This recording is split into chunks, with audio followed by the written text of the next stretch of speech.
भर्गो देवस्य धीमहि धियो यो नः प्रचोदयात्। ॐ भूर्भुवः स्वः तत्सवितुर्वरेण्यं भर्गो देवस्य धीमहि धियो यो नः प्रचोदयात्। भूर्भुवः स्वः तत्सवितुर्वरेण्यं भर्गो देवस्य धीमहि धियो यो નઃ પ્રચોદયાત. આવો હવે હું સ્વામીજીને વિનંતી કરીશ કે આગળનો કાર્યક્રમ સંભાળશે.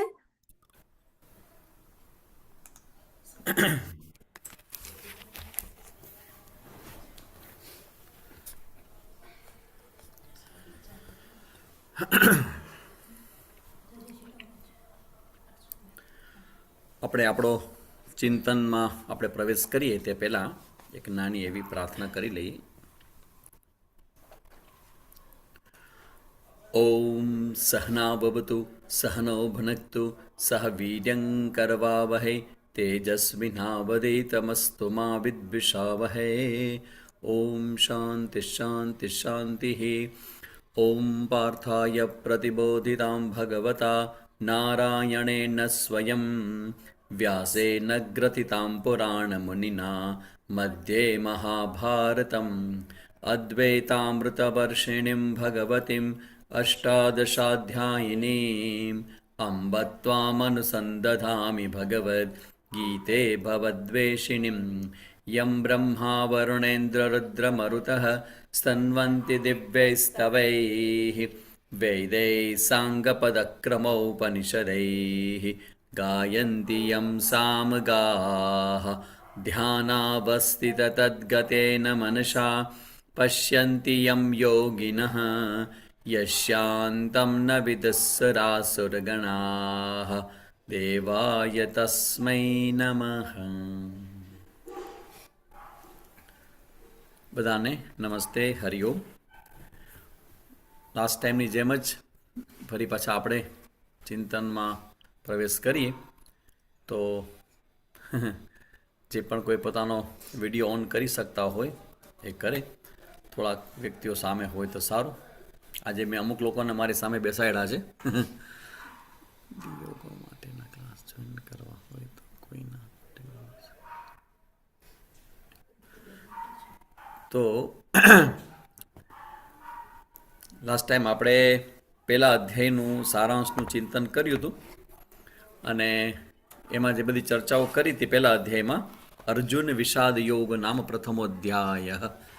પહેલા અધ્યાયનું નામ છે અર્જુન વિષાદ યોગ અને જેમાં અર્જુનના મનમાં ઉઠતા જે પ્રશ્નો જે છે એની સુંદર ચર્ચાઓ કરી હતી આપણે.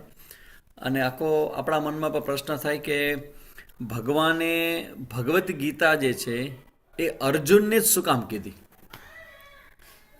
ભગવદ્ ગીતા કહેવા માટે તો ઘણા બધા જ્ઞાન દેવા માટે ઘણા મોટા મોટા પાત્રો ત્યાં બધા હતા.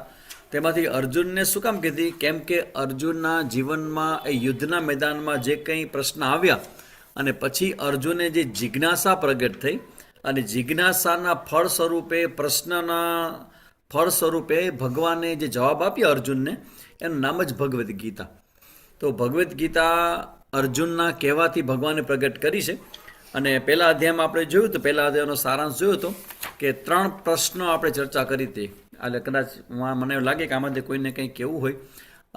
લાસ્ટ ટાઈમ તમે લોકો મારી સાથે અહીંયા સાંભળવા બેઠશો છો તો કદાચ તમે યાદ પણ રાખી શકો. તો 3 મુદ્દાની ચર્ચા કરી હતી. મુખ્ય મૂળભૂત પ્રશ્ન અર્જુનનો શું હતો? 3 મુદ્દા મેં આપ્યા હતા લાસ્ટ ટાઈમ. કોઈ કંઈ લખ્યા હોય કે કંઈ યાદ હોય તો કહી શકાય. 3 મુદ્દા હતા. અર્જુનના જીવનના જે બેઝિક અર્જુનનો જે પ્રોબ્લેમ છે ને એના માટે 3 મુદ્દા આપણે કીધા હતા. એટલે જ્યારે આપણે ચિંતન શરૂ થયું ત્યારે જ મેં તમને કીધું કે તમે નોટ પેન લઈને બેસજો, ગીતાજી પણ તમારી સાથે રાખજો, તો તમને ક્યારેક ક્યારેક આ બધું લખવામાં કામ આવશે, પછી એના પર ચિંતન કરશો તો એ પણ કામ આવશે. અને કોકને તમારે જેમ તમારી પાસે સાંભળો છો ને એમ તમે બીજા કોઈને પણ આ તમે કહી શકો, જ્ઞાન આપી શકો. કારણ કે બીજાને જ્યારે જ્ઞાન આપશો ને ત્યારે તમારું જ્ઞાન છે એ થોડુંક વધારે ક્લિયર થશે. અને ચર્ચા જ કરો, બીજું કે બહુ ડિટેલમાં હું જેમ ક્લાસ લઉં છું એમ તમે ક્લાસ ન લઈ શકો, તમે નવા જ છો હજી. પણ ક્યારેક કોક સાથે કંઈક ચર્ચા થઈ હોય, આસક્તિ, ઓકે, વિસ્વાદ અને મોહ, કરેક્ટ નિશાબેન ભટ્ટે બરાબર કીધું છે. આસક્તિ એટલે રાગ, પછી શોક, અને પછી આવે મોહ. આ 3 અર્જુનના જીવનના પ્રશ્ન જે પહેલા અધ્યાયમાં ભગવાન બતાવે છે. સૌથી પહેલા આવે રાગ કે આસક્તિ. આ રાગ કે આસક્તિનો મતલબ એ છે કે સામે ઊભેલા જે છે એ કૌરવો મારા દુશ્મન છે કે મારા ભાઈ છે. બે વાત સાચી છે. પણ તમે એમ કહો કે મારા ભાઈ છે એટલે એ અધર્મ કરે તો પણ હું સ્વીકારી લઉં, દેટ ઇઝ રોંગ. એટલે એને કહેવાય આસક્તિ, એને કહેવાય રાગ. અને રાગ છે એ રાગ જ્યારે પણ ડેમેજ થાય, રાગ કે આસક્તિ આપણને કેવી છે ને કેટલી છે ને એનો આપણને અંદાજ જ ના આવે. પણ જ્યારે એમાં કોઈ પ્રકારનો ભય ઉત્પન્ન થાય, કોઈ પ્રકારનો એમાં ઘાત ઉત્પન્ન થાય, ત્યારે એ જ રાગ છે ને એ જ રાગ શોકના રૂપમાં પ્રગટ થાય, જેને અંગ્રેજીમાં કહેવાય ફ્રસ્ટ્રેશન. ફ્રસ્ટ્રેશનનો પ્રશ્ન અત્યારના સમયમાં બહુ જ મોટો છે. ઘણા લોકોને બિઝનેસ ન ચાલે, ઘણા લોકોને હેલ્થના પ્રોબ્લેમ્સ ઇસ્યુ આવી જાય, ઘણા લોકોના જીવનમાં પતિ પત્નીના ઝઘડાઓ ચાલતા હોય, ઘરની અંદર માતા પિતા સાથે કંઈ પ્રોબ્લેમ્સ ઊભા થાય, ઇવન છોકરા છોકરીઓ અંદર ભણતા હોય તો પોતાનો રિઝલ્ટ પોતાના અનુકૂળ ન આવે તો પણ ફ્રસ્ટ્રેટ થઈ જતા હોય છોકરાઓ. અને એમાંથી ફ્રસ્ટ્રેશન કે શોક કે વિષાદ જે છે, એ શોક અને વિષાદ છે એ અત્યારમાં એટલો બધો મોટો છે કે તમારા સમગ્ર મન બુદ્ધિને બધાને કવર કરી લે છે. ભગવાને આપણને બુદ્ધિ જ આપી છે, વિચાર કરવા માટે આપી છે, પણ એ બુદ્ધિ જ્યારે તમારી શોક અને રાગથી જ્યારે કવર્ડ થઈ જાય ત્યારે જે શોક ઉત્પન્ન થાય, ફ્રસ્ટ્રેશન ઉત્પન્ન થાય, અને એ જ શોકમાંથી ઉત્પન્ન થાય છે મોહ. મોહ શબ્દનો અર્થ સમજાયો તો લાસ્ટ ટાઈમ, માં એટલે નહીં, એટલે વિચાર કરો. જે આપણને વિચાર કરવા ન દે, ધર્મ અને અધર્મની બાબતમાં કન્ફ્યુઝન ઊભું થાય, એને કહેવાય મોહ. એટલે અર્જુનના જીવનમાં સૌથી પહેલા એને પ્રશ્ન એવો થયો કે આ તો મારા છે. પછી એનો પ્રશ્ન આવ્યો કે હવે હું શું કરું, મારા હાથમાંથી ગાંડી છટકી જશે, આ લોકો બધા મરી જશે તો મારું શું થશે. અને પછી કન્ફ્યુઝન થયું કે હવે હું યુદ્ધ કરું કે હું ભાગી જાઉં. કારણ કે કુરુક્ષેત્રનું મેદાન જે છે એ દિલ્હીમાં હરિયાણામાં આવેલું છે કુરુક્ષેત્ર મેદાન, અને ત્યાંથી ઋષિકેશ નજીક જ થાય. એટલે અર્જુનને એક મનમાં એક ઈચ્છા જાગી કે મનમાં એક સમાધાન જાગ્યું કે હું યુદ્ધ છોડી દઉં અને જો હું વયો જાઉં ઋષિકેશમાં અને સંન્યાસ લઈ લઉં તો પછી મારે યુદ્ધ ન કરવું પડે અને આ કોઈને મારવા ન પડે, તો પછી મને આ લોકોના મરી જવા થતું દુઃખ મને થશે નહીં. એટલે આને કહેવાય મોહ. મોહનો મતલબ છે ઉલટું ચિંતન કરવું.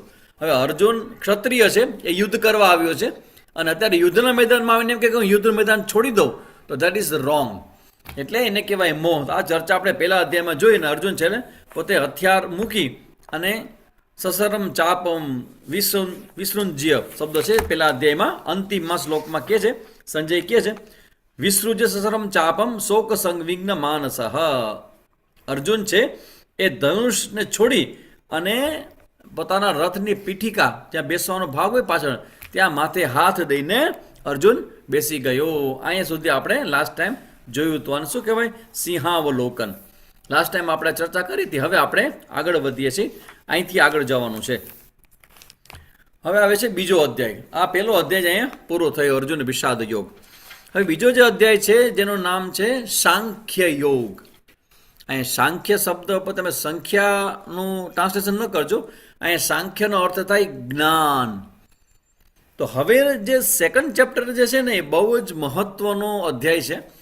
અને એવું કહેવાય કે પહેલા અધ્યાયમાં અર્જુનના પ્રશ્ન છે અને બીજા અધ્યાયમાં ભગવાને જે કંઈ ઉપદેશ આપવાનો હતો ને એ બધો જ બીજા અધ્યાયમાં આપી દીધો. એટલે ભગવદ્ ગીતા લગભગ બીજા અધ્યાયમાં પૂરી થઈ ગઈ. પછી ત્રીજો અધ્યાયની શરૂઆતમાં તો અર્જુન પ્રશ્ન કરે છે અને આગળ વાત ચાલે, જેમ કે આપણે પેલો મેં તમારા સામે લીધું પ્રવચન, પછી બીજું પ્રવચન હવે શું કરશું, તો હવે તમે પ્રશ્ન કરો તો હું જવાબ તમને આપું, મારે કહેવા જોઈએ બધું કહેવાઈ ગયું. તો એવી રીતે ભગવાને પણ એમ થયું કે બીજા અધ્યાયમાં ભગવાને બધું જ જ્ઞાન અર્જુનને આપી દીધું અને પછી ત્રીજા અધ્યાયમાં અર્જુન પ્રશ્ન કરે છે અને ભગવાન જવાબ આપે છે, પછી પ્રશ્નોત્તરી ચાલે છે. તો જે બીજો અધ્યાય જે છે એ બીજો અધ્યાય સમગ્ર ભગવદ્ ગીતાનો આખો જ જ્ઞાનનો જે સાર છે ને એ સેકન્ડ ચેપ્ટરમાં છે. તો એમાં 72 ટોટલ 72 શ્લોક છે, જેની અંદર હું તમને લખાવું તો તમે લખી લેજો આ વસ્તુ. એને આપણે 4 વિભાગમાં વિભાજિત કરશું આ 72 શ્લોકને આપણે, જેમાં પહેલો વિભાગ છે 1 થી 10 શ્લોક. એનું નામ છે અર્જુનની શરણાગતિનું રહસ્ય. હવે રાગ થઈ, રાગમાંથી શોક આવ્યો અર્જુનને અને શોકમાંથી મોહ થયો, તો પછી અર્જુનના જીવનમાં શરણાગતિ એટલે કે હું તમારો શિષ્ય છું એવો ભાવ અર્જુનને કેવી રીતે આવ્યો? કારણ કે જ્યારે કોઈ વ્યક્તિ એમ કે હું તમારો શિષ્ય છું તો શરણાગતિનો ભાવ થયો, અને શરણાગતિનો ભાવ થાય તો જ સામેનો વ્યક્તિ ગુરુ બની શકે. તો આપણે કહેવાય ને ભાઈ કૃષ્ણમ વંદે જગદગુરુ. તો ભગવાન શ્રી કૃષ્ણ જે છે, જે મુરલી વગાડનારા છે, જે રાધા અને ગોપી સાથે રાસ કરનારા છે, અને એ જ ભગવાન જે છે એ યુદ્ધના મેદાનમાં અર્જુનના ગુરુ બને છે. તો એ જે ગુરુ બને છે એનું કારણ શું? તો કે અર્જુનના જીવનમાં આવેલી શરણાગતિ. એના માટે 1 થી 10 શ્લોક જે છે એમાં અર્જુનની શરણાગતિનું વર્ણન છે. પછી 11 થી 38 શ્લોક એ જ્ઞાન યોગ વિશે છે. જે આખા ભગવદ્ ગીતા જે છે ને એ આમ તમે જોવા જાઓ ને તો ભગવદ્ ગીતા એ સ્વતંત્ર ગ્રંથ દેખાય છે પણ છે નહીં. સ્વતંત્ર ગ્રંથ એટલા માટે નથી કે ભગવદ્ ગીતાનો જે સબ્જેક્ટ મેટર છે ને એ ઉપનિષદનો સબ્જેક્ટ મેટર છે. જો પહેલો અધ્યાય પૂરો થાય ને એટલે પહેલા અધ્યાયના પૂર્ણાહુતિમાં એક પુષ્પિકા જેને કહેવામાં આવે છે એમાં કેવું લખે છે, ઓમ તત્સદ ઇતિ શ્રીમદ ભગવદ્ ગીતાસુ ઉપનિષદસુ. તમારી પાસે જો પુસ્તક હોય ને તો તમે જુઓ એમાં કે પહેલો અધ્યાય પૂરો થાય તો છેલ્લે લખવામાં આવે ઓમ તત્સદ ઇતિ શ્રીમદ ભગવદ્ ગીતાસુ ઉપનિષદસુ બ્રહ્મ વિદ્યાયામ યોગ શાસ્ત્રે શ્રી કૃષ્ણાર્જુન સંવાદે અર્જુન વિષાદ યોગો નામ પ્રથમોધ્યાય. એટલે કે આ બીજા પહેલો અધ્યાય નામ અર્જુન વિષાદ યોગ તો છે જ, પણ એ શ્રીમદ ભગવદ્ ગીતા શું છે? ઉપનિષદસુ.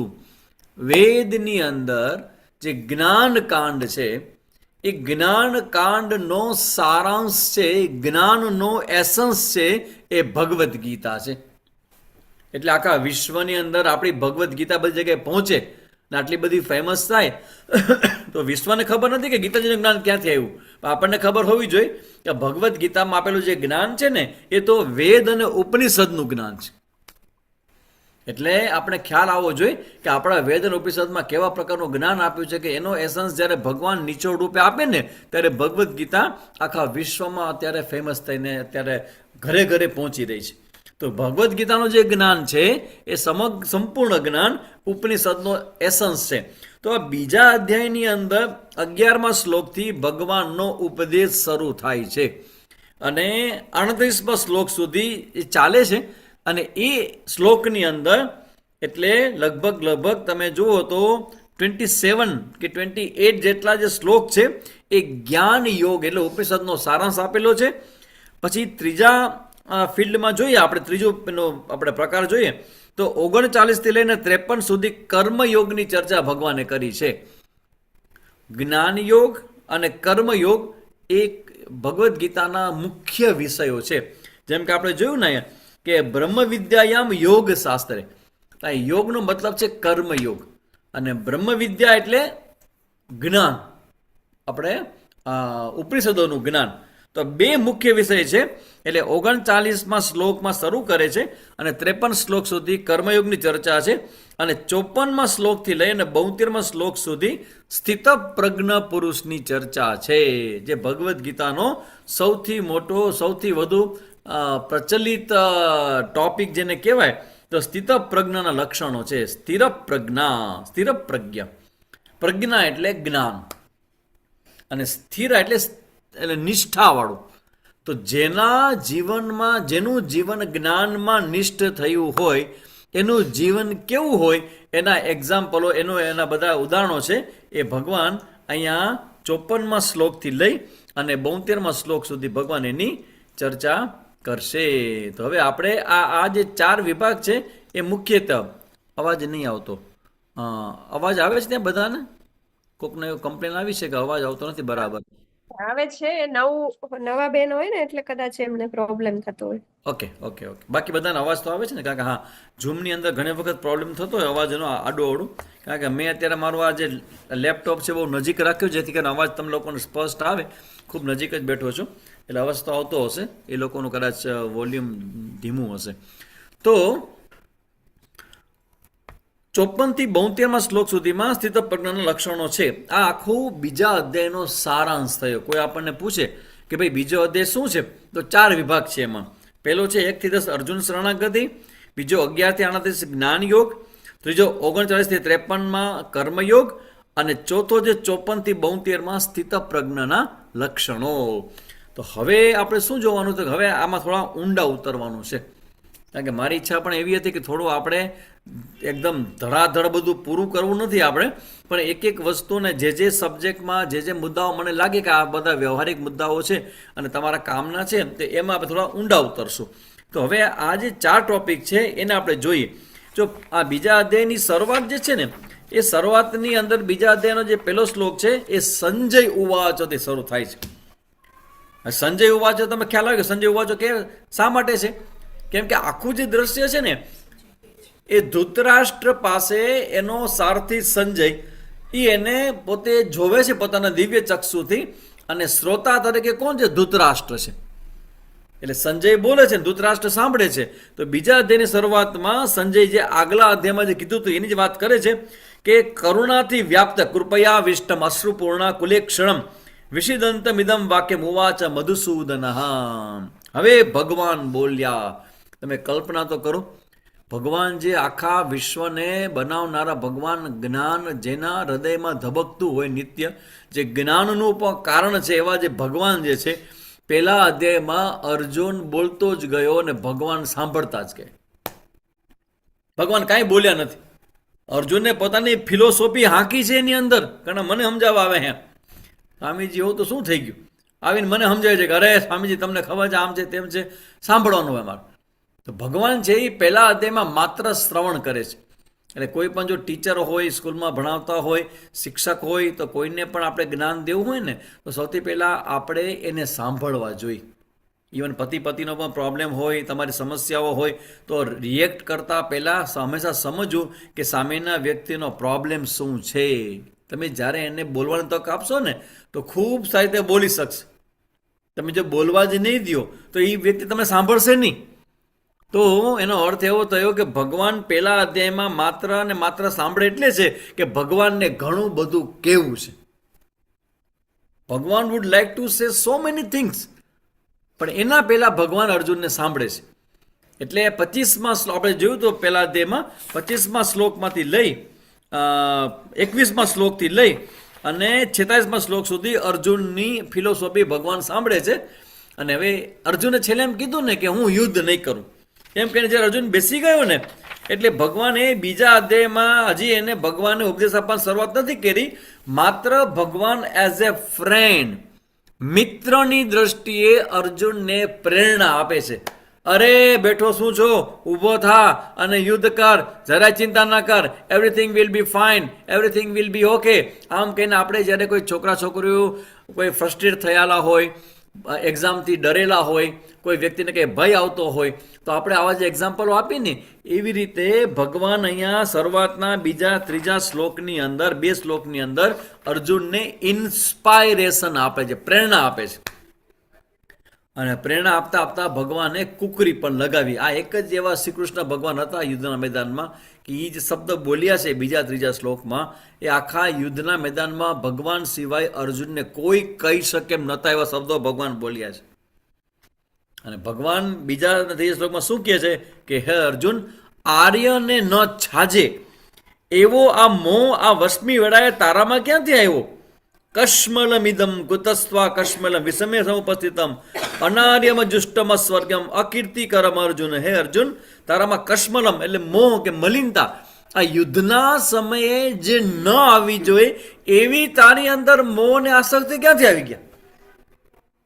ને ભગવાનનો બીજો અર્થ પણ એવો છે, કુતસ્ત્વાનો મતલબ એવો પણ થાય કે હે અર્જુન, આ જગત મેં બનાવ્યું, પણ આ જગતમાં મેં કઈ આસક્તિ મોહ તો બનાવ્યું નથી, તું ક્યાંથી કાઢી આવ્યું? કારણ કે મોહ ને આસક્તિ ને રાગ ને દ્વેષ છે ને એ આપણા છે, આપણા ઊભા કરેલા છે. જગત તો કોનું બનાવેલું છે? ભગવાનનું.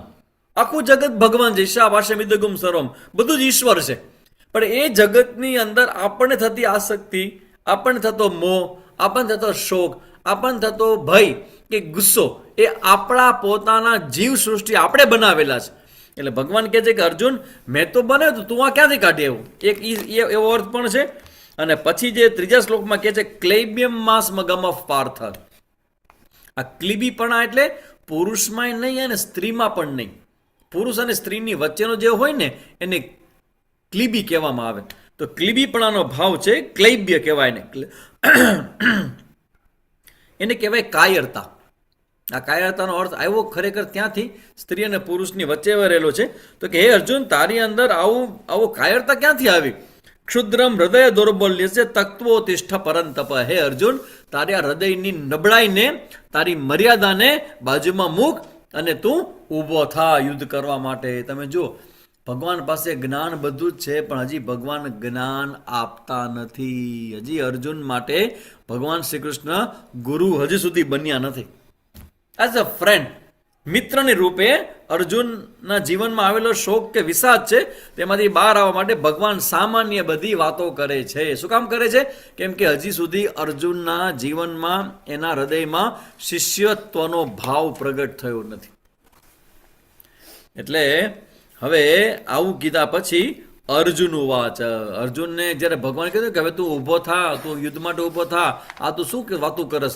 એનો અર્થ એવો થયો કે આગલા અધ્યાયમાં અર્જુને 25 શ્લોકની અંદર જે પણ ઉપદેશ આપ્યો ભગવાનને અને જે કન્ક્લુઝન અર્જુને કર્યું કે આ યુદ્ધ છોડી દેવું જોઈએ, અને ભગવાને એના આ મુદ્દાને, એની આ વાતને એક્સેપ્ટ કરી નથી. એ અર્જુનને ખબર પડી. હવે સમજવા જેવી ઘટના એ છે કે અર્જુનના જીવનમાં વિષાદ તો આવ્યો, એમાંથી મોહ પણ પ્રગટ થયો, પણ અર્જુન આ વિષાદને કેન્દ્ર બનાવી અને યુદ્ધનું મેદાન છોડીને ભાગ્યો નથી. હજી ઊભો છે. અધરવાઇઝ એ જમ્પ લગાવીને નીકળી ગયો કે મારે રમવું નથી, હવે આપણે રમતા નથી. ઘણીવાર આપણે અંચાઈ કરવી હોય ને તો નાના કરતા આવું કે રમતા રમતા આપણો વારો ના લાગે, આપણે રમતા નથી, મારો વારો નથી, હું રમીશ નહીં. તો અર્જુન કદાચ ભાગી ગયો હોત, પણ અર્જુનના જીવનમાં વિષાદ આવ્યો અને મોહ થયો તો પણ અર્જુન હજી યુદ્ધનું મેદાન છોડતો નથી અને ભગવાન સાથે કોમ્યુનિકેશન કરે છે. આના પરથી ધ્યાન રાખજો કે જીવનની અંદર ક્યારેક બહુ મોટી કસોટી આવે ને તો જીવન છોડતા પહેલા કોઈક આવા વ્યક્તિ સાથે કોમ્યુનિકેશન કરવું, જેથી કરીને તમે કદાચ કંઈક ખોટો નિર્ણય લેતા હો ને તો એમાં તમે બચી જશો. એટલે આમાં ભગવદ્ ગીતામાં શીખવા જેવું છે કે અર્જુનના જીવનમાં આટલું બધું મોટું વિરોધી વાતાવરણની વચ્ચે પણ અર્જુન ભાગ્યો નથી. એ એના પોતાના દુઃખનો, પોતાના શોકનો, પોતાના વિષાદનો એ સામનો કરવા માટે ઊભો રહ્યો છે અને ભગવાનને પૂછે છે કે મારે વોટ શુડ આઈ ડુ, મારે કરવું શું જોઈએ? હવે આવું કીધા પછી હવે અર્જુનને છેલ્લું બાણ ભગવાનના ચરણોમાં ધર્યું છે, માર્યું છે કે ભગવાન, હું બધાની સામે લડી શકું, કદાચ કૌરવોની સામે લડી શકું, આ દુર્યોધન ને બીજા દુશાસન ને બધા છે, બધા ભાઈઓ, એ બધાને કરે મારી પણ શકું. ભગવાન મને એ કહ્યો કે ગુરુન હત્વા હિ મહાનુભાવાન, આ મારા ગુરુજનોને હું કેવી રીતે મારું? આ તમને પૂછું, તમે બધા મને સાંભળો છો? તમે કલ્પના કરો કે તમારા જે ટીચર હોય, જેને તમને ભણાવ્યા હોય, તમને સ્પેશિયલ તમને ગણ્યા હોય, પોતાના ખોળા બેસીને જે દાદાએ તમને રમાડ્યા હોય, એની હત્યા તમે કેવી રીતે કરી શકો? આ અર્જુનના જીવનનો પ્રશ્ન અર્જુને એમ મૂકે છે કે ભગવાન, હું મારા ગુરુજનો છે, એટલે કે આ જે મારા ગુરુજનો, એટલે એ ગુરુજનો બે જ છે, દ્રોણાચાર્ય અને ભીષ્મ પિતામહ. આ મારા દાદા અને મારા ગુરુજી છે, એની હત્યા હું કેવી રીતે કરું? ને એની હત્યા કરી એમાં લોહીથી ખરડાયેલા આ અર્થ અને કામરૂપ ભોગને શું હું ભોગું? આ લોકોની હત્યા કરીને હું હસ્તિનાપુરની જે રાજધાની છે એ રાજ્ય હું ભોગવું, હસ્તિનાપુર રાજ્ય અમે શું ભોગવીએ? પાંડવો ભોગવીએ. અમારા હાથ તો અમારા ગુરુજનોનો હત્યાથી ખરડાયેલા હશે, તો ભોગ કેમ કરશું અમે? એમ કહીને અર્જુને પ્રશ્ન મૂક્યો. અને પછી કીધું કે ભાઈ આ લોકોને મારવા કરતાં તો અમે જીવા જ માગતા નથી. ધારો કે અમે યુદ્ધ નહીં કરીએ તો અમને ખબર છે કે કદાચ દુર્યોધન ઇત્યાદિ કૌરવ અમને મારી નાખશે, તો અમે મરવા તૈયાર છીએ, પણ અમે અમારા ગુરુજનોને મારવા તૈયાર નથી, અર્જુને કીધું. અને 6થા શ્લોકમાં કીધા પછી 7મો શ્લોક, મોસ્ટ ઇમ્પોર્ટન્ટ શ્લોક ફ્રોમ ધીસ ભગવદ્ ગીતા, એ 7મો શ્લોક છે. અને 7મા શ્લોકની પોતાની પણ વિશેષતા છે ને અહીંથી આખો ટોપિક ચેન્જ થાય છે ભગવદ્ ગીતાનો. ઘણા લોકો મને પૂછતા હોય, ઘણા લોકોના મનમાં પ્રશ્ન પણ હશે કે સ્વામીજી અમારા જીવનમાં કોઈ ગુરુ ન હોય તો અમારે ગુરુ ક્યાં ગોતવા જવા? અને આ જમાનામાં ક્યાંય સેફ તો છે નહીં. તમને લાગે ગુરુ જેવા, અને પછી તમારા જીવનમાં તમારું બધું લઈ લે, સંપત્તિ લઈ લે ને તમારી પ્રોપર્ટી લઈ લે ને આડોડું થઈ જાય, તો તમે સેફ ને સિક્યોર તમે ક્યાંય છો જ નહીં. તો ગુરુ વગર તો જ્ઞાન ન થાય, તો ગુરુ ગોતવા જાવું ક્યાં અમારે? તેના માટે અમારે એક અખંડાનંદજી મહારાજ છે જે થઈ ગયા વૃંદાવનના, અને એવું કહેતા કે જેના જીવનમાં ગુરુ ન હોય ને ગુરુની ઈચ્છા હોય ને, એ આ ભગવદ્ ગીતાનો 7મો શ્લોક છે એ રોજ 11 વખત બોલે, 11 ટાઈમ્સ. ભગવાન પાસે પ્રાર્થના કરે કે મને મારા જીવનમાં ગુરુની જરૂર છે. તો આ શ્લોક જે છે ને, કારણ કે આ શ્લોક બોલ્યા પછી ભગવાન શ્રી કૃષ્ણ કે જે અર્જુનના પિતરાઈ ભાઈ હતા એમાંથી ભગવાન ગુરુ રૂપે પ્રગટ થાય છે. એટલે આ 7મા શ્લોક હું બોલું છું, તમે સાંભળજો જરા. અને એ શ્લોક જે છે એ રોજ તમારી પ્રાર્થનામાં ભલે 2 વાર 3 વાર મેક્સિમમ 7 વખતનો છે આગ્રહ કે 7 વખત તમે બોલો. અને આ શ્લોકની પ્રાર્થના કરવાથી તમારા જીવનમાં તમારા જે યોગ્ય ગુરુ હોય ને એ ગુરુ સુધી તમે પહોંચી જશો. એની જરાય ચિંતા ન કરજો, કારણ કે ભગવાનની કૃપાથી જ જીવનમાં ગુરુ મળે. ગુરુ એમ હાલતા ચાલતા ન મળે, કારણ કે ગુરુને જરૂર નથી, જરૂર શિષ્યને છે. તો ગુરુ તો પોતાના સ્થાનમાં ને પોતાની અવસ્થામાં ને પોતાની મસ્તીમાં બેઠા હોય. તો શિષ્યનો લક્ષ્ય ધર્મ છે કે ગુરુને ગોતે. તો શિષ્ય માટે એક શ્લોક છે, કાર્પણ્ય દોષોપહત સ્વભાવઃ પૃચ્છામિ ત્વામ ધર્મ સમૂઢ ચેતાઃ યત શ્રેયસ્યા નિશ્ચિતમ બ્રૂહિ તન્મે શિષ્યસ્તેહં સાધિમામ ત્વામ પ્રપન્નમ. શ્લોકનો અર્થ છે કે કૃપણતા રૂપી દોષથી તિરસ્કૃત સ્વભાવવાળો તથા ધર્મ વિશે જેની બુદ્ધિ મૂઢ થઈ ગઈ છે, આપણે વાત કરીએ ને પહેલા અધ્યાયમાં ધર્મ અને અધર્મ, તો મારો કર્તવ્ય અને મારું અકર્તવ્ય એની વચ્ચે કન્ફ્યુઝન ઊભું થયું અર્જુનને. એટલે અર્જુન કહે છે કે આ ધર્મ વિશે મારી બુદ્ધિ મૂઢ થઈ ગઈ છે કે મારે યુદ્ધ કરાય કે યુદ્ધનું મેદાન છોડીને ભાગી જવાય. હવે આ બે વચ્ચે હું કન્ફ્યુઝ થયો છું, આઈ એમ ઇન કન્ફ્યુઝન. અને હવે આ કન્ફ્યુઝ થયેલી મારી જે બુદ્ધિ થઈ ગઈ છે, નહીં તો મારી બુદ્ધિથી બધા મારા પ્રશ્ન જવાબ મને પોતાને મળી જાય. પણ મને બુદ્ધિ છે ખરા, મારી બુદ્ધિ, પણ અત્યારે મારી બુદ્ધિ હાલતી નથી. જો ઘણા લોકોને એવું જોઈએ કે ટાણે બુદ્ધિ ના હાલે, બાકી બધી જગ્યાએ હાલતી હોય, જ્યારે જરૂર પડે ને ત્યારે જ ના હાલે. ઘણા છોકરાના કેવો પ્રશ્ન હોય કે જ્યારે એક્ઝામ દેવા જાય ને ત્યારે ભૂલી જાય, બાકી બધું આવડતું હોય. મમ્મી પાસે કળો બોલી જાય ને જેવા એક્ઝામ દેવા જાય ને મમ્મી ભૂલી ગઈ સાવ. હવે એક્ઝામ વખતે ભૂલી જાય, માર્ક્સ કેમ મળશે તને?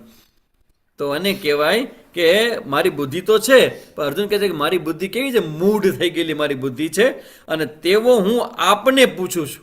હવે અર્જુને પ્રશ્ન કહે છે, ભગવાન શ્રી કૃષ્ણ હું આપને પૂછું છું, જે મારે માટે કલ્યાણકારી હોય, યત શ્રેયસ્યાત નિશ્ચિતમ બ્રૂહિ તન્મે, મારા માટે જે સારું હોય, જેમાં મારું કલ્યાણ હોય, હે ભગવાન કૃષ્ણ એના વિશે તમે નિશ્ચયપૂર્વક મને કહો.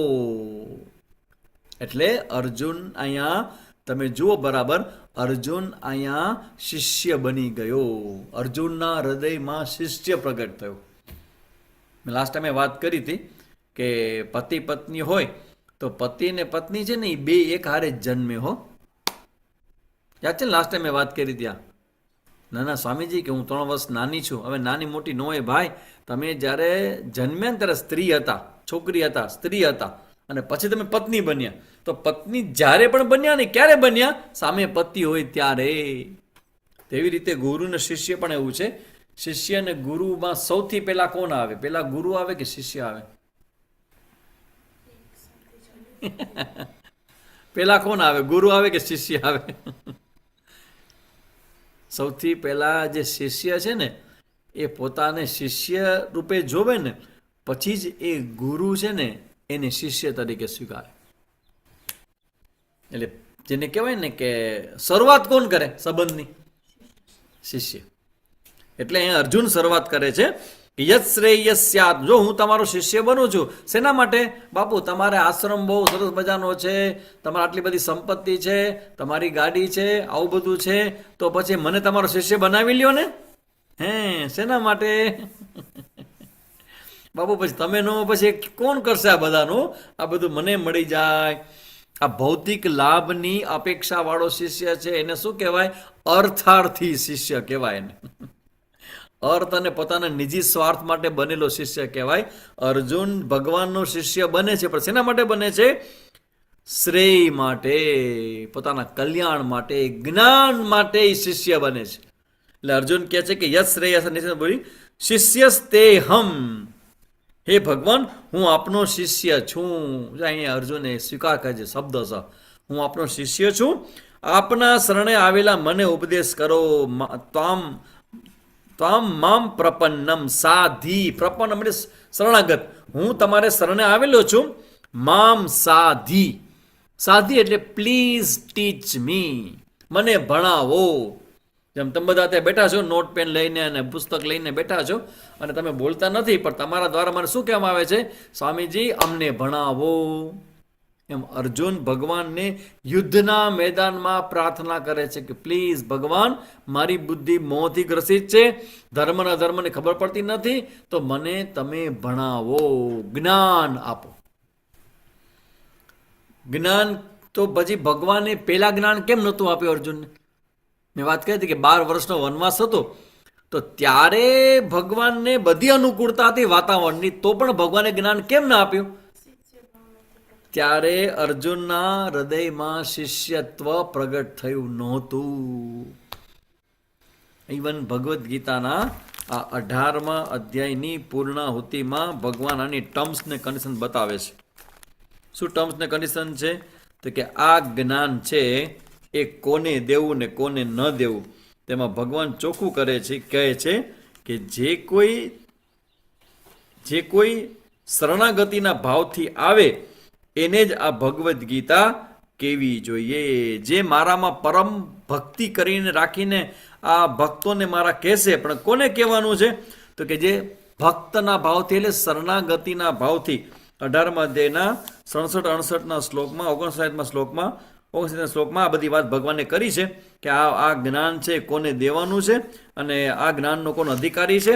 તો અર્જુન આ ચર્ચા કરતા કરતા અચાનક અર્જુનના હૃદયમાં આ અધિકારીત્વ પ્રગટ થયું અને અર્જુનને જ્ઞાનની માંગ કરી લીધી. અને માંગ કરી જ્ઞાનની. શિષ્યસ્તેહમ સાધિમામ ત્વામ પ્રપન્નમ. હે ભગવાન, હું તમારે શરણે છું, મને જ્ઞાન આપો.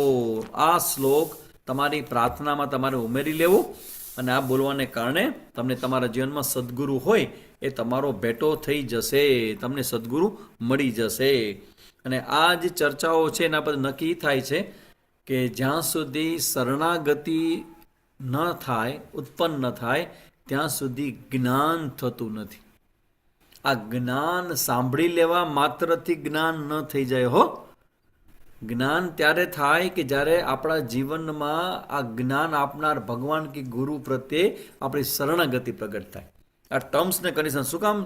શરણાગતિ કોની છે? તો કે અહંકારની છે, ઈગોની છે, કે હું બધું કરી લઈશ ને હું તો મારા જેવું તો કોઈ નથી ને મારા જીવનમાં કોઈ પણ પ્રશ્ન સમાધાન મેં કર્યું છે, હજારોને મેં એડવાઇસ આપી છે, તો પછી ભગવાન આગા થઈ જાય કે તું તારું ફોડી લે.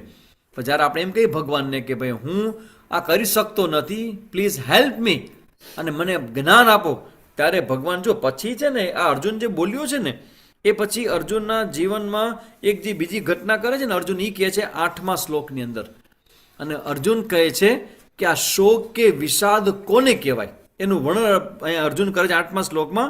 પૃથ્વી ઉપર, આખા પૃથ્વી લોકમાં સમૃદ્ધ રાજ્ય અમે મેળવી લઈને આખા પૃથ્વી લોકને જીતી જાય ને તો પણ અમારું આ ઇન્દ્રિયોને સુકાવનારું જે શોક છે ને એ શોકનું સમાધાન થઈ શકે એમ નથી. આઈ એમ ઇન ફ્રસ્ટ્રેશન. આ ફ્રસ્ટ્રેશન જે છે એને વિષાદ કહેવામાં આવે.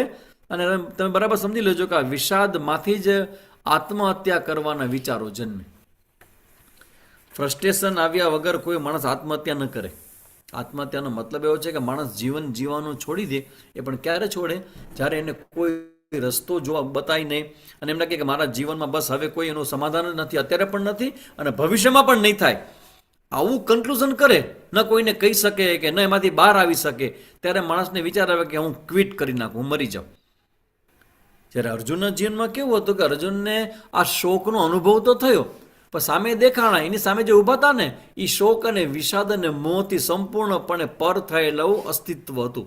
કારણ કે ભગવાન શ્રી કૃષ્ણના જીવનમાં અર્જુને બરાબર જોયું છે કે ગોપીઓ સાથે ભગવાને આટલી બધી રાસલીલાઓ કરી અને કેટલો પ્રેમ ગોપીઓને ભગવાને કર્યો છે, રાધાને કેટલો પ્રેમ ભગવાને કર્યો છે.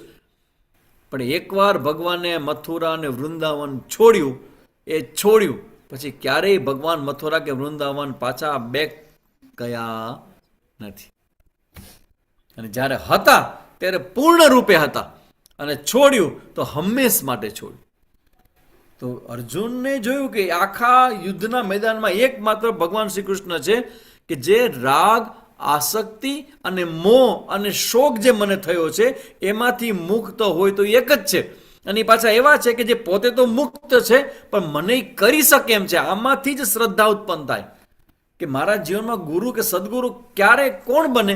તો કે પોતે મુક્ત હોય અને મને પણ એમાંથી મુક્ત કરી શકે એમ છે. એ કન્ક્લુઝન થયું.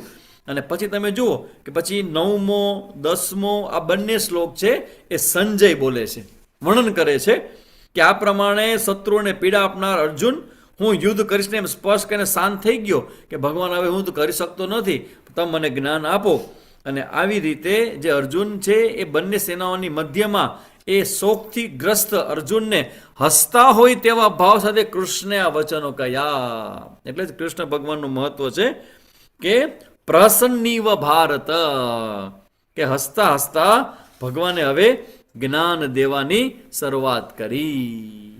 એટલે સાચા અર્થમાં ભગવદ્ ગીતામાં જ્ઞાનની શરૂઆત બીજા અધ્યાયના 11મા શ્લોકથી જ શરૂ થાય છે. ગીતા જેને આપણે ભગવદ્ ગીતા કહીએ, જે જ્ઞાનની શરૂઆત છે એ બીજા અધ્યાયના 11મા શ્લોકથી જ શરૂ થાય છે. અને આખી ભગવદ્ ગીતામાં તમે નોંધજો કે શ્રી કૃષ્ણ, મધુસૂદન, અરિસૂદન, આવા ગોવિંદમ, આવા કેટલા બધા ભગવાનના નામોનો ઉલ્લેખ થયો છે. પણ જ્યારે જ્યારે ભગવાન બોલ્યા છે ને ત્યારે વેદ વ્યાસ જ્યાં લખેલું છે શ્રી ભગવાન વાચ એમ કરીને ચાલુ થાય છે. હું પહેલો શ્લોક તમારા સામે બોલું છું, ત્યાંથી ભગવદ્ ગીતાની શરૂઆત થાય છે. શ્રી ભગવાન વાચ અશોચાનન વશોચસ્તમ પ્રજ્ઞાવાદાંશ્ચ ભાસસે ગતાસો ન ગતાસોંશ્ચ નાનુશોચંતિ પંડિતાઃ. પેલા જ બોલમાં ભગવાને સિક્સર લગાવી, દડો બાઉન્ડ્રીની બહાર.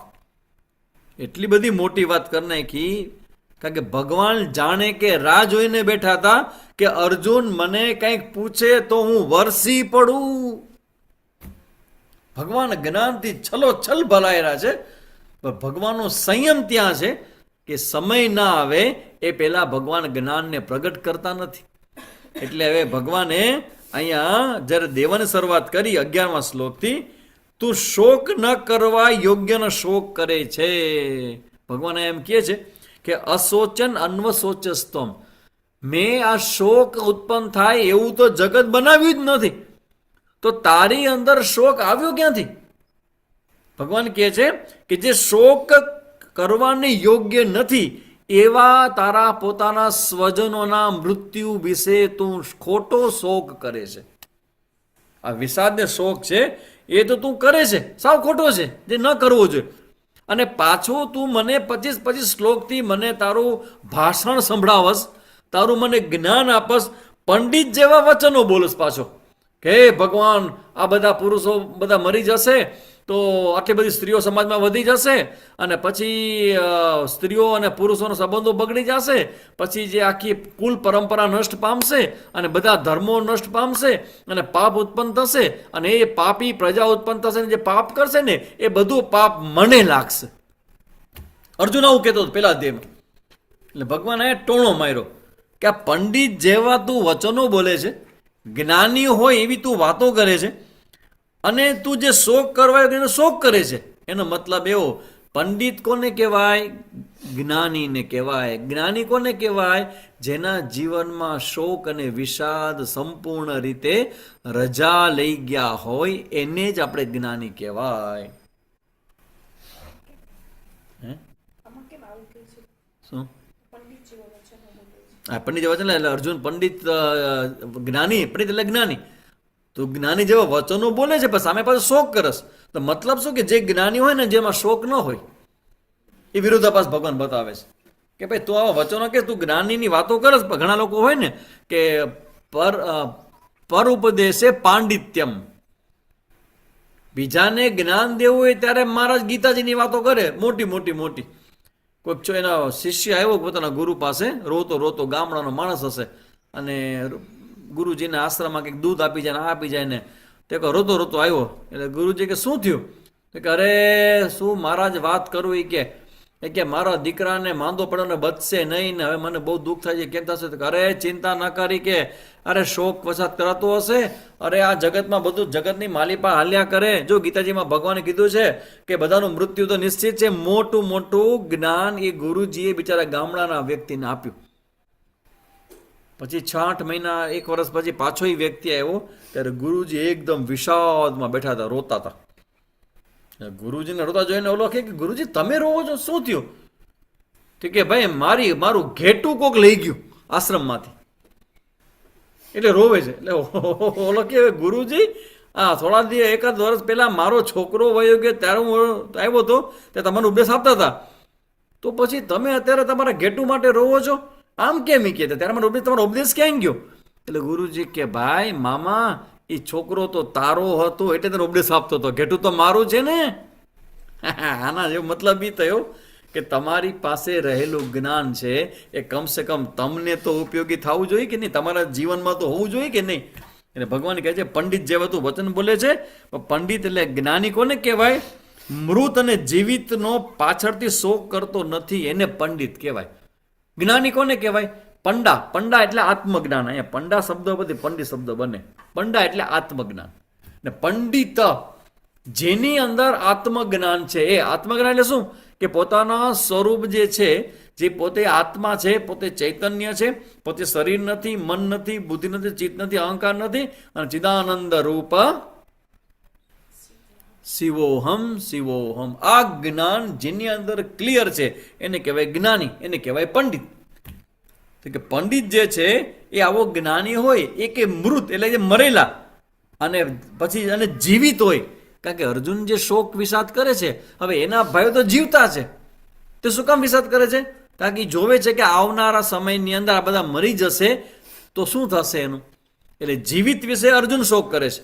ભગવાન તેમ છે કે જે મૃત થયેલા હોય કે જીવિત હોય એના વિશે પંડિત કે જ્ઞાની ક્યારેય શોક કરતો નથી. એટલે શું સાબિત થાય આના ઉપરથી? સાબિત એ થાય છે કે અર્જુન છે એ જ્ઞાની નથી. એટલે તો અર્જુન શું બને છે? શિષ્ય બને છે. શિષ્ય કોણ બને? જ્ઞાની કે અજ્ઞાની? અજ્ઞાની. તો અર્જુનનો પ્રશ્ન અને પછી ભગવાન એનો જવાબ આપે છે અને પછી 12મા શ્લોકથી લઈ અને ભગવાન છે એ હવે જ્ઞાનનો વરસાદ વરસાવે છે. જો આપણે બધા અહીંયા બધા ભેગા થયા છીએ, મેં તમને પહેલાં કીધું હતું કે ભગવદ્ ગીતાનું જ્ઞાન હું તમને બધાને આપું છું. તમને આમાં રસ પડે ન પડે, સમજાય ન સમજાય તોય તમે બેસજો, કેમ કે આ જે આખો આપણો સંવાદ જે છે એ સંવાદ તમારા ગર્ભમાં રહેલા કે આવનારા સમયમાં જે પણ કોઈ જીવાત્મા આવે છે બાળક બનીને એને હું એડ્રેસ કરી રહ્યો છું. એના હૃદયમાં એના મનમાં બધું લખી રહ્યો છું આ. એટલે હવે જે ટોપિક જે છે ને એ ટોપિક આખો જ્ઞાનનો ટોપિક છે. આ 12મા શ્લોકથી શરૂ કરે છે ભગવાન અને બતાવે છે કે જે આત્મા છે ને એ આત્મા એ શરીર નથી. કારણ કે આ જ્ઞાન જે અંતિમ જ્ઞાન છે અને આ જ્ઞાન આપણી પાસે નથી. ખરેખર તમારો જન્મ શેના માટે થયો છે? હવે થોડીક જ્ઞાનની ચર્ચા કરું, તમે ગભરાજો નહીં, થોડુંક ઊંડાણમાં હજી વધારે જાઓ, ડીપમાં જવું છે. જરાય ચિંતા ન કરજો, જરાય ગભરાજો નહીં. તમને પાછો હમણાં ફટકો તો ઉપર લઈ આવીશ. હવે ડીપમાં આપણે ડીપ ઇન ડાઈવ આપણે કૂદકો લગાવીએ છીએ. હું તમને પૂછું કે ભાઈ તમારો આપણા બધાનો જન્મ શેના માટે થયો છે? તમને લોકોને પૂછું, બધા બહેનો છે અહીંયા, તો હું તમને પૂછું કે તમારો જન્મ શેના માટે થયો છે?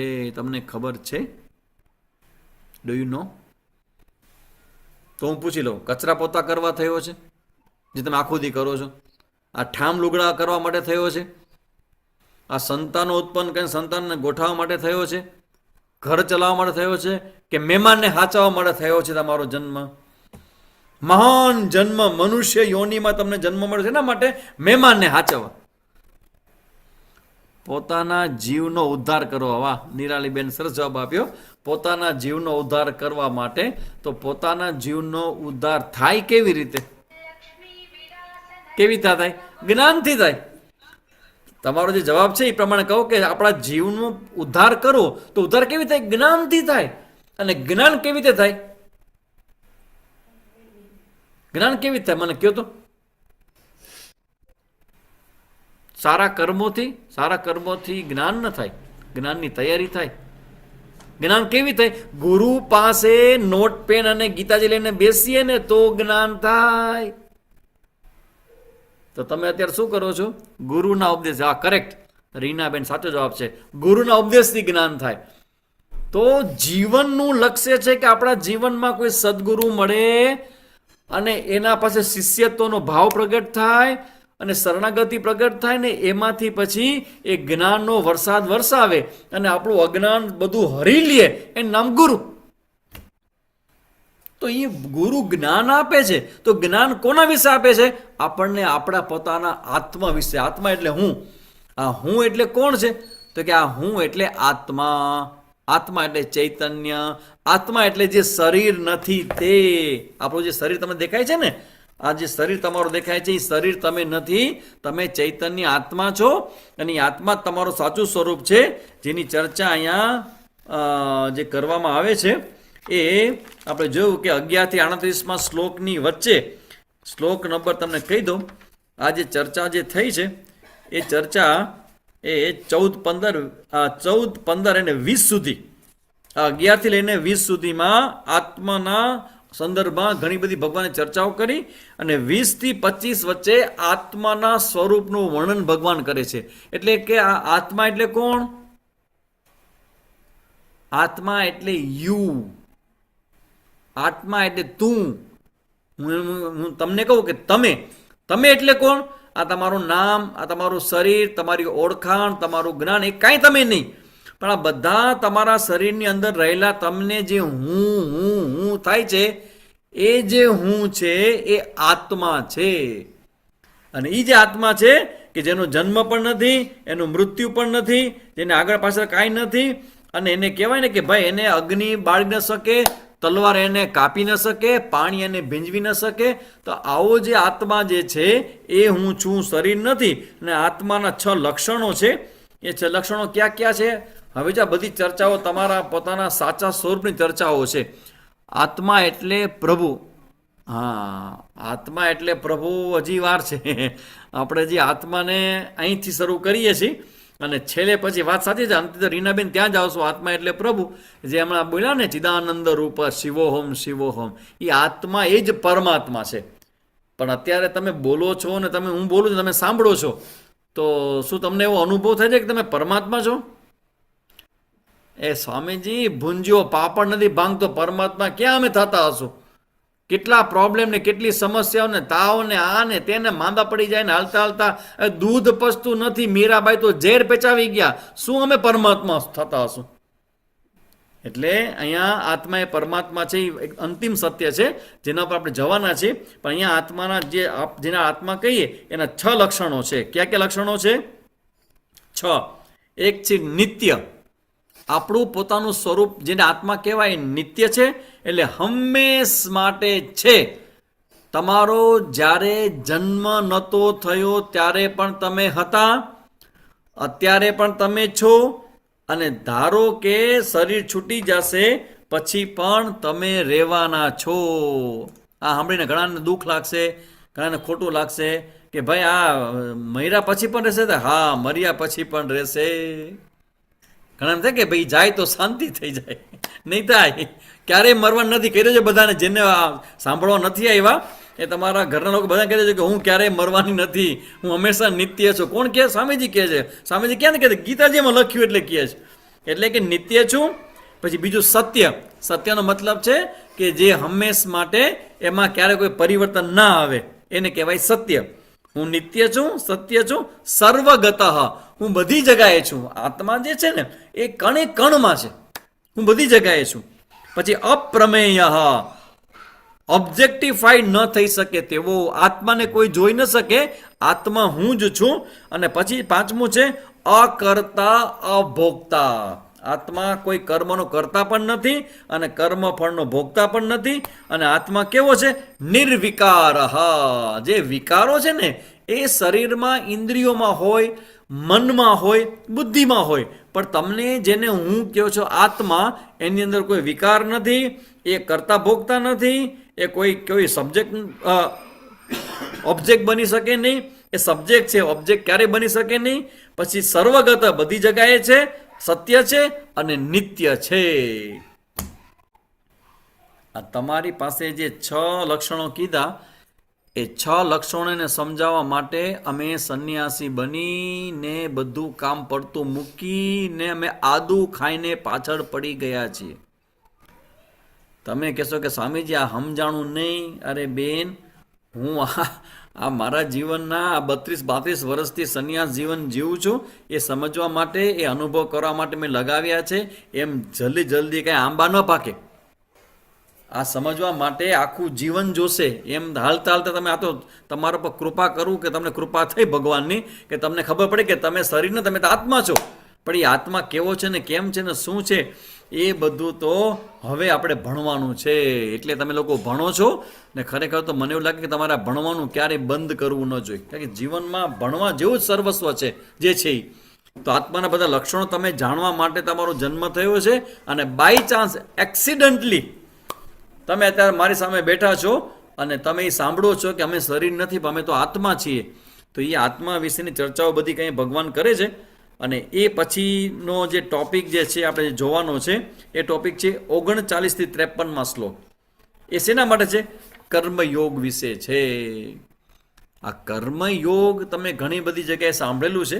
અને એનો ફેમસ શ્લોક જે છે કર્મયોગનો, 39માં શ્લોકથી એ ચર્ચા શરૂ કરે ભગવાન. અને એ પછી 47મો શ્લોક તમને બધાએ સાંભળ્યો હશે, તમને આવડતો પણ ઘણાને હશે. 47મો શ્લોક, બીજા અધ્યાયનો 47મો શ્લોક શું કહે છે? કર્મણ્યેવાધિકારસ્તે મા ફલેષુ કદાચન મા કર્મ ફલ હેતુર્ભૂઃ મા તે સંગોસ્ત્વ કર્મણી. હે અર્જુન, તારો કર્મમાં અધિકાર છે, તું તારું કર્મ કર અને તું ફળની ચિંતા ન કરજે. ફળથી પ્રેરિત ન થાજે, કર્મથી પ્રેરિત થાજે. અને કર્મ ફળની સ્પૃહા ન કરજે, આસક્તિ ન કરજે. અને તું ક્યારેય પ્રમાદ ન કરજે. અકર્મણી, તારું કર્મ ન કરવામાં ક્યારેય તારી પસંદગી ન થાવ. એ 39મા શ્લોકમાં ભગવાન એવું કહે કે ભાઈ હવે હું તને તે આટલું બધું સાંભળ્યું. કારણ કે અર્જુનને જ્યારે ભગવાને જ્ઞાનની વાતો કરીને તો અર્જુન કદાચ માથું ખંજવાળવા માંડ્યું હશે. મેં તમને વાત કરી કે 6 લક્ષણો આત્માના છે, તો તમે કાં લખી લીધું, કાં તમે જોયા કર્યું, ટગર જોયા કરો કે સ્વામીજી શું બોલે છે. એટલે તમને જોઈને મને ખબર પડી જાય કે મારી વાત બધી ઉપરથી ગઈ છે, આ સમજાણી નથી. એટલે ભગવાને જોયું કે આટલી બધી મેં જ્ઞાનની વાત કરી, પણ અર્જુનને કદાચ સમજાણી નથી. એટલે ભગવાને શું કર્યું? ગાડીનું ગેર બદલી નાખ્યું. સીધી 4-5મા ગેરમાંથી બીજા 3જા ગેરમાં લેવા ભગવાન. અને પાછું ભગવાન શું કે હવે અર્જુન તું જ્ઞાનની ચર્ચા રહેવા દે, તું હવે મારી પાસેથી યોગની વાત સાંભળ. બુદ્ધ્યા યુક્તો યયા પાર્થ ત્વિમામ બુદ્ધિર યોગે શૃણુ. હે અર્જુન, તું હવે કર્મયોગની વાત સાંભળ જે તારા કામની છે. જ્ઞાનની ચર્ચા તો બહુ અઘરી છે. ને અત્યારે પાછો લગ્નનો સમય છે, લગ્ન ગાળો છે. એટલે કેટલા બધા લોકો લગ્નમાં ગયા છે ને અમુક લોકો લગ્નમાં જવાની તૈયારીમાં છે. એટલે જલ્દી સામેથી ક્લાસ પૂરો કરે એટલે તૈયાર થઈને સીધા અમે લગ્નમાં પહોંચી જાય. હવે જે લગ્નમાં જવાનું ઉતાવળવાળા હોય, લગ્નમાં બિઝી હોય, એના ગીતા જ્ઞાન મારે આપવું કેવી રીતે? પણ અહીંયા તો મને ખ્યાલ છે કે ગુજરાતમાં તમે બધા ગુજરાતમાંથી છો તો અત્યારે ભયંકર લગ્ન ગાળો શરૂ થયો છે. ખબર નહીં આટલા બધા લગ્ન કે એકારે કેમ થઈ જતા હશે. તો છે લગ્ન ગાળો છે, બધા એમાં બિઝી છે.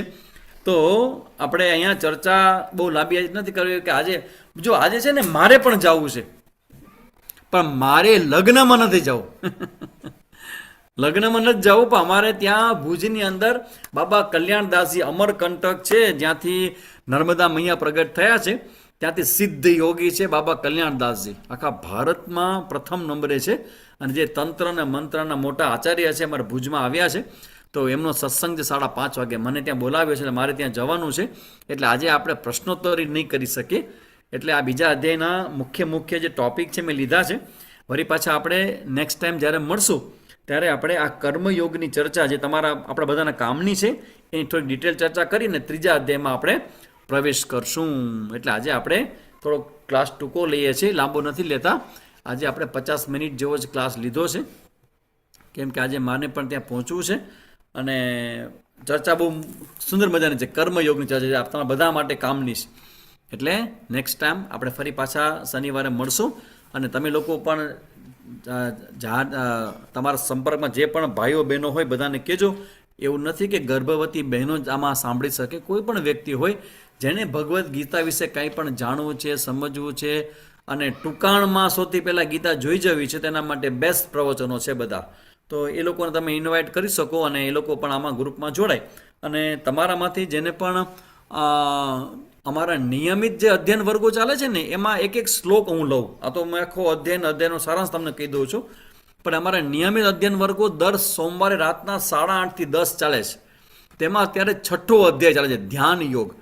તો જેને પણ ધ્યાન યોગ કે ધ્યાન વિશે જાણવાની અને પ્રેક્ટિકલ શીખવાની ઈચ્છા હોય તો સોમવારે 8:30 થી 10 આવી જ રીતે અમારી ઝૂમ મિટિંગ હોય.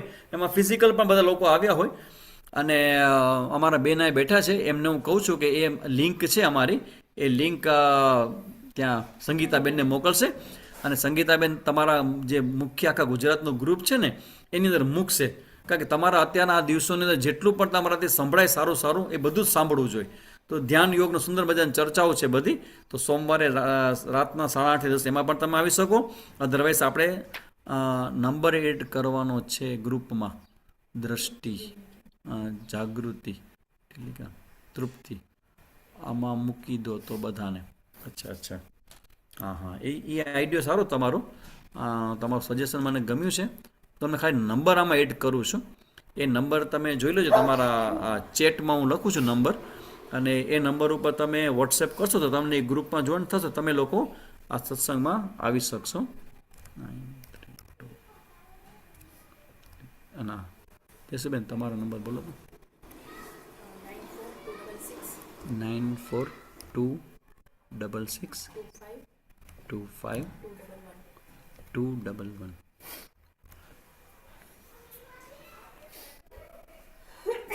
9426625211. બરાબર.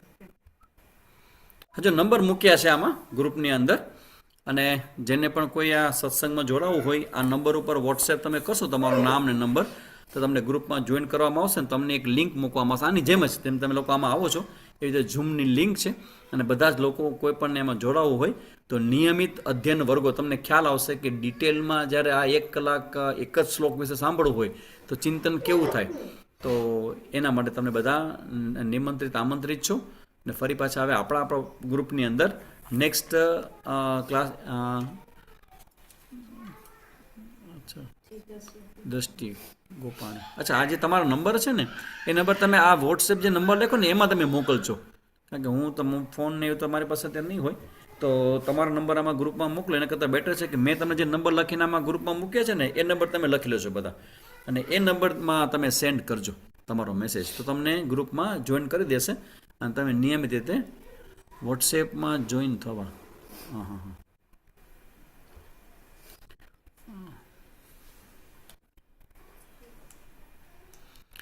હા 1 to 10 શ્લોક વિભાગનું નામ કહો ને.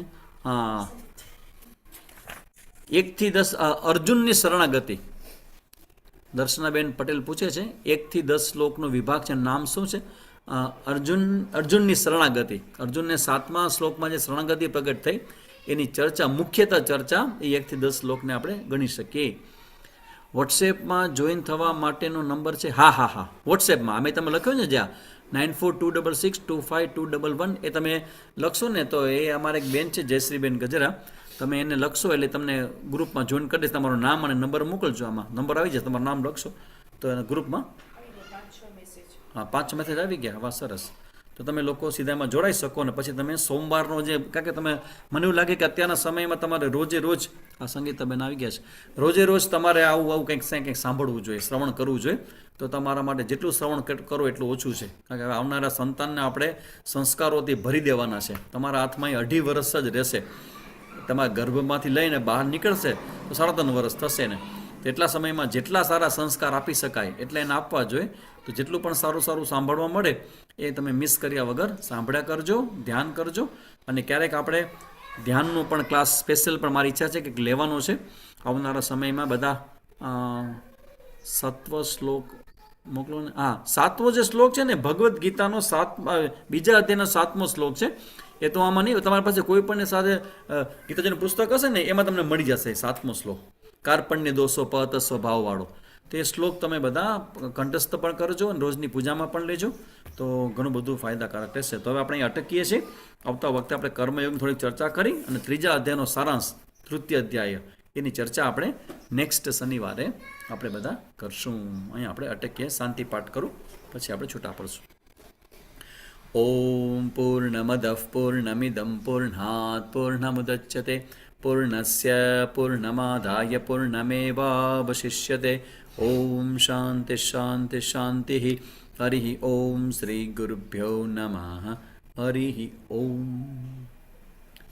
એટલે સંગીતાબેન આજ થોડા પ્રશ્નોત્તરી નહીં થઈ શકે, જરૂર મારે ઉતાવળ છે એટલે હું જરા નીકળીશ હવે. ખૂબ ખૂબ ધન્યવાદ આપ શ્રીનો. ખૂબ સરસ માર્ગદર્શન આજે ગર્ભવતી માતાઓને પ્રાપ્ત થયું છે. હું આશા રાખીશ કે ગર્ભવતી માતાઓએ પોતાની ડાયરીની અંદર નોટ્સ કરી હશે, જેથી આપણે એને નેક્સ્ટ વખતે આપણે એ તૈયારી કરીને બેસી શકાય. ફરીને આપનો ધન્યવાદ. ફરી આપણે મળીશું.